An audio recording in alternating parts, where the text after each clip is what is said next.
చంద్రబాబు పవన్ కళ్యాణ్ తెలంగాణలో అడుగు పెట్టనివ్వద్దు, హెరిటేజ్ని బ్యాన్ చేద్దాం, ప్రొఫెసర్ నాగేశ్వరపై కేసులు విత్డ్రా చేసుకోవాలి, రౌండ్ టేబుల్ సమావేశంలో వక్తలు.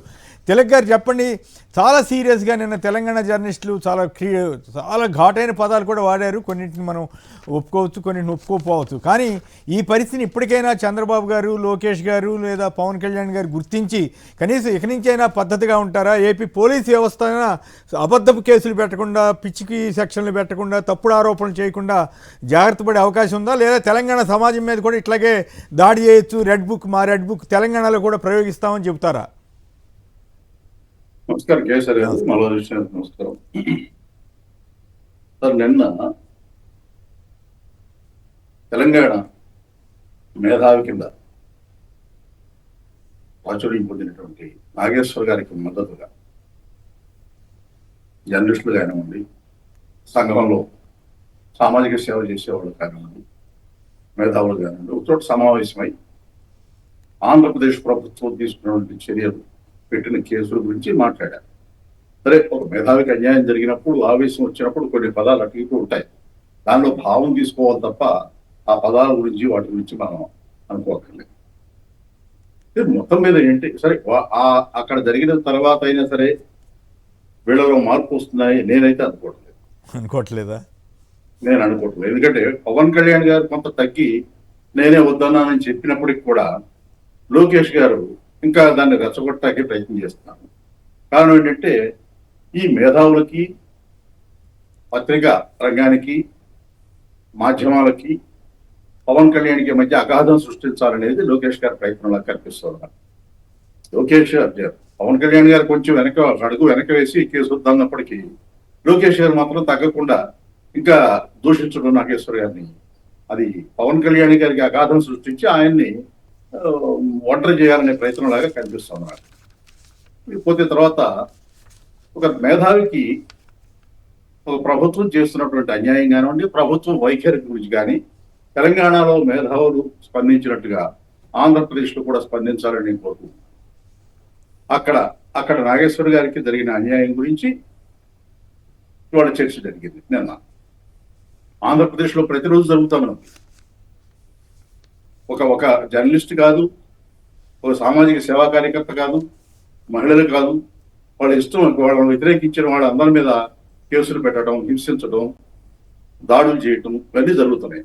కాబట్టి ఆంధ్రప్రదేశ్ మేధావులు కూడా, విద్యావంతులు కూడా నిన్న తెలంగాణలో నాగేశ్వర గారికి మద్దతుగా మేధావులు స్పందించిన తీరుని స్ఫూర్తిగా తీసుకుని ఇక్కడ కూడా స్పందించకపోతే రాష్ట్రంలో మరింత గందరగోళ పరిస్థితులు, మరింత హింసాత్మక ధోరణులు పెరుగుతాయని నా అభిప్రాయం. కేసరి రైట్. విష్ణు గారు, మీరు కూడా కామెంట్ చేస్తారా?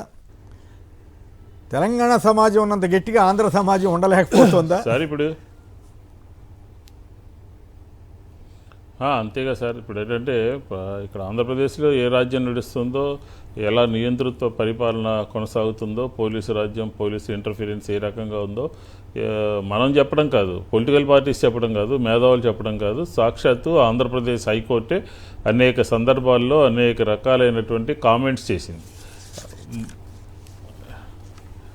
వాళ్ళ యొక్క పనితీరు మీద, వ్యవహార శైలి మీద, వాళ్ళ యొక్క దుందుడుకు చర్యల మీద, ఏకపక్ష విధానాల మీద చేసింది. అట్లాగే ప్రొఫెసర్ నాగేశ్వరరావు గారు, అక్కడ ఉన్నటువంటి టీం ఏంటంటే దేశంలో కానీ, ప్రపంచవ్యాప్తంగా కానీ, ఆంధ్రప్రదేశ్లో కానీ, తెలంగాణలో కానీ ఎక్కడ ఏ విషయం జరిగినా కూడా రియాక్ట్ అయ్యి ఒక అర్థవంతమైనటువంటి చర్చని ప్రజలకి అందించే దాంట్లో ప్రొఫెసర్ నాగేశ్వరరావు గారు ముందుంటారు.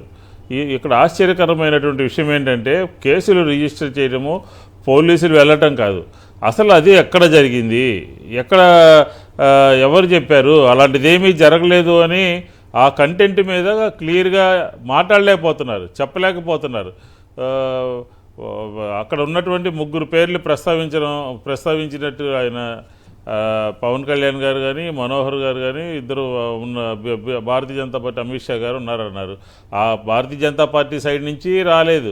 వీళ్ళిద్దరు కూడా అలాంటిది ఏమీ జరగలేదు, ఎందుకు జరిగింది, ఎవరు మాట్లాడారు, ఎందుకు మాట్లాడారని కూడా దాన్ని ఖండం చేయలేనటువంటి పరిస్థితి ఉన్నది. కాబట్టి ఇది ఒక ప్రొఫెసర్ నాగేశ్వరరావు గారి మీద పెట్టినటువంటి రిజిస్టర్ అయినటువంటి దాంతోపాటు మీ మీద పెట్టినటువంటి అక్కడ మన సాక్షి టీవీని మిమ్మల్ని అనవసరంగా తెర మీదకు తీసుకొచ్చినటువంటిది ఇది ఒక అప్రజాస్వామికంగా అన్యాయంగా ఏకపక్షంగా జరిగినటువంటి సంఘటనగా చూడొచ్చు. వాళ్ళ కోణం నుంచి వాళ్ళ అభిప్రాయాన్ని వాళ్ళు నిన్న సమావేశం పెట్టి ప్రొజెక్ట్ చేశారు.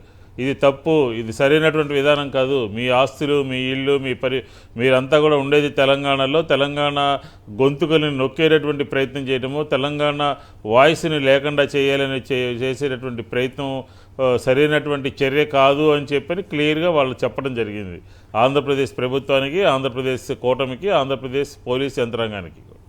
రైట్, మరి ఏం చేస్తారు? ఇక నుంచైనా పద్ధతి మర్చి తప్పు జరిగితే కేసు పెట్టడం వేరు, తప్పుడు కేసులు పెట్టడం వేరు. అది దీనికి ఉన్న తేడాని దయచేసి ప్రభుత్వంలో ఉన్న వాళ్ళకి రాజకీయ అవసరాల కోసం వాళ్ళు ఏదైనా ఎట్లాగొట్లా తమకు వ్యతిరేకంగా ఉన్న వాణిని నొక్కేయాలని ప్రయత్నం చేస్తూ ఉండొచ్చు. కానీ దానికి ఈ పోలీసు వ్యవస్థ రాజ్యాంగబద్ధంగా వ్యవహరించాలని 1-2 సార్లు విజ్ఞప్తి చేయడం తప్ప మనం ఏం చేయగలుగుతాం? అలాగే తప్పు జరిగినప్పుడు, తప్పుడు కేసులు పెట్టినప్పుడు ఆంధ్ర సమాజం కూడా చైతన్యవంతమైంది అని రుజువు చేసుకోవాల్సిన బాధ్యత అయితే ఆంధ్ర సమాజం మీద తప్పకుండా ఉంటుందని మరోసారి చెప్తూ